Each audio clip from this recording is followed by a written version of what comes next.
I'm going to say something that might sound controversial, and that is stop having strategy meetings. Now, before you switch off, just hear me out, because I'm not saying stop thinking about strategy. I'm saying stop having meetings that pretend to be about strategy but are actually about something else entirely. And I personally have sat in hundreds of leadership teams across my career and coaching CEOs, training leadership teams, sitting as a group finance and commercial director in boardrooms across multiple countries.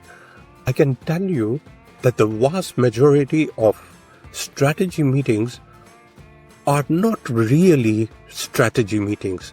They're basically discussion meetings. They are update meetings. They are meetings where people talk about things, where items are carried forward and where the same topics reappear month after month because nobody actually decided anything. And here's the thing, your leadership team does not need another away day. They need a decision day. So what I want to do is I want to show you what most strategy meetings actually produce. And by the way, this is based on something I do in my diagnostic work. I review 12 weeks of board and leadership meeting minutes, and I count every agenda item and I track which ones resulted in a decision with an owner and a deadline. And the numbers are always sobering. In a typical leadership team, over a 12-week period, you might have 40 to 50 agenda items discussed. Of those, fewer than a third result in actual decisions. The rest are discussed and carried forward, noted, acknowledged, parked for review, which is just a polite way of saying we talked about it and did nothing. Now, I want you to think about what that actually costs. So if you have 6 leaders in a room earning a blended cost of £150,000 to £250,000 per year, each meeting is costing you between £3,000 to £5,000 in leadership time alone. If you multiply that by 48 meetings a year, and you're looking at between £150,000 to £250,000 per year in leadership time, and 2/3 of it is producing nothing, that is not a strategy problem. That is a governance problem, a meeting architecture problem, which is gap 9. Meeting dysfunction, and this is one of the 15 gaps which I diagnose inside leadership teams. Now, here's how I want to think about this. When it comes to a garden, you do not fix a garden by pulling at the flowers. You fix it by looking at the roots, the soil, and the drainage underneath.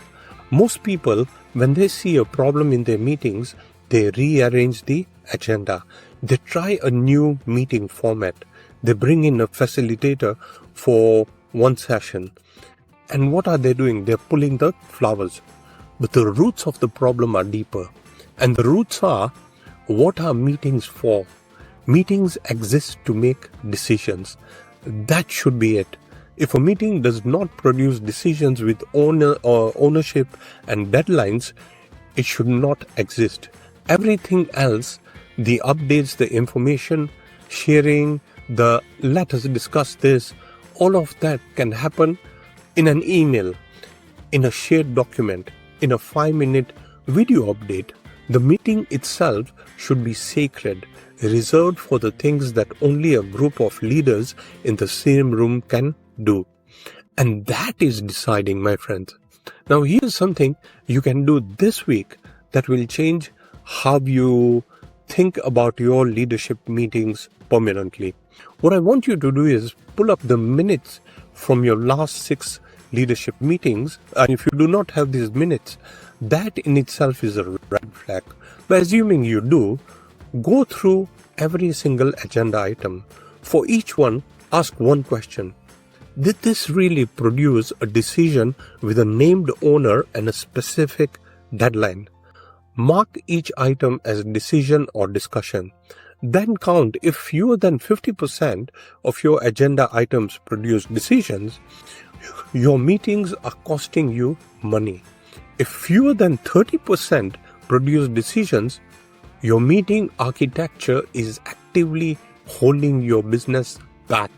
And here's the thing that makes this even more painful. The items that were discussed and carried forward did not just waste time in that particular meeting. They will come back next month and the month after and the month after that.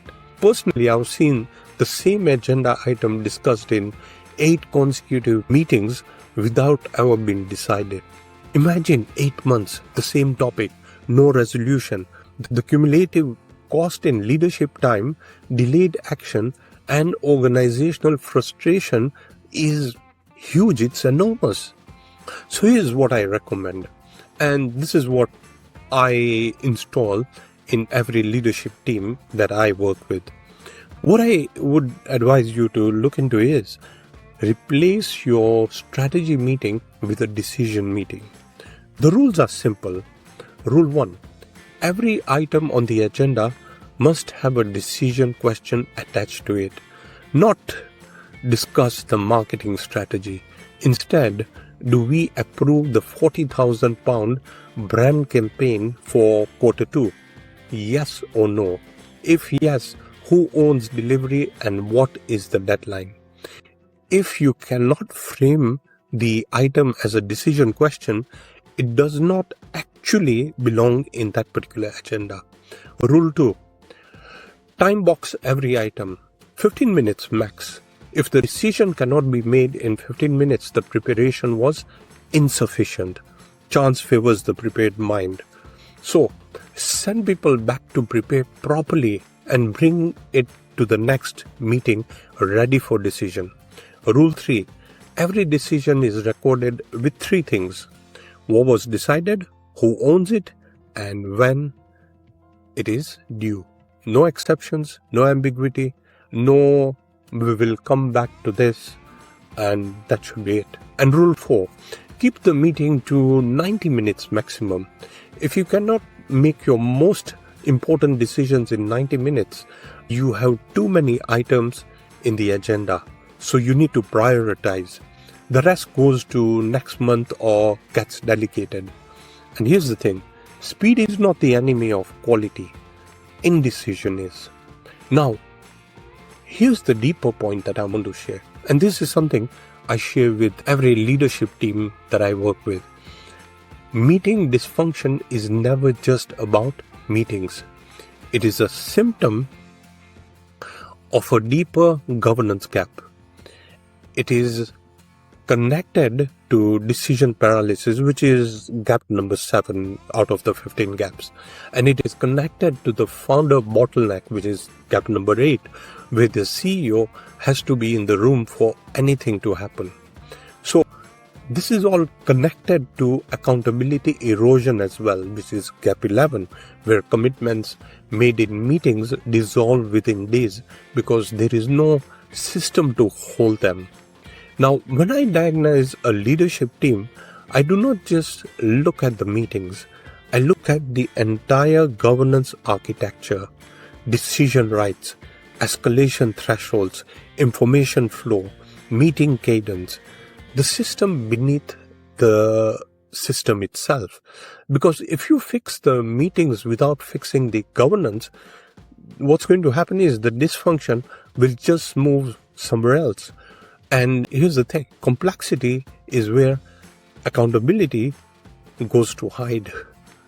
So here's my challenge to you. Run the meeting audit I described. 6 meetings, count the decisions, count the discussions, and be honest with yourself about what you find. And here's the thing, if the numbers really concern you, that is not really a failure. That is awareness. And awareness is the first step towards building a system that works. So The CEO scorecard which I have tests the governance architecture dimension. It takes only 60 seconds and the link is below.